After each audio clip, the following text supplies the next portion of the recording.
Magandang umaga mga ka-happy hour. Narito ang mga balita para sa MBC TV Network News Update 9 AM edition. Ngayong desisyon 2025, ating kilalanin ang 7 miyembro para sa mayor, senador, at file certificate of candidacy. John Ray Chanco.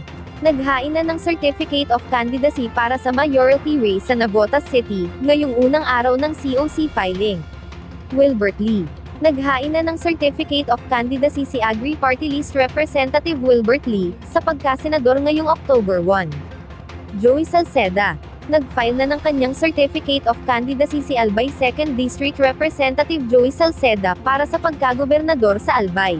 Inihain ito sa pamamagitan ng kanyang representative na si Attorney Jong Bonafe ngayong October 1. Francis Tolentino, at Nancy Binay. Naghain ng certificate of candidacy sina Senator Francis Tolentino sa pagkasenador sa 2025, maging si Senator Nancy Binay sa pagka-mayor naman sa Makati City. Martin Romualdez.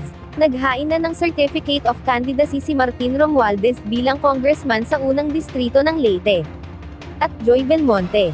Naghain na ng certificate of candidacy ang incumbent mayor ng Quezon City na si Joy Belmonte, para sa parehong pwesto sa halalan sa 2025.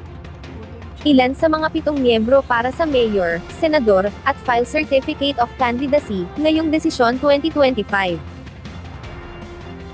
Samantala, sa MBC TV Weather Update, isa ng super typhoon ang bagyong William.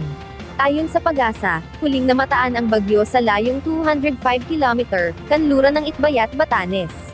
Taglay nito ang lakas ng hanging aabot sa 185 km per hour malapit sa gitna, pagbugso na hanggang 230 km per hour, at mabagal na kumikilos pa kanluran hilagang kanluran. Sa ngayon, nakataas ang signal number 2 at 1 sa mga sumusunod na lugar dahil sa bagyong William. At yan ang mga balita para sa MBC TV Network News Update 9 AM edition.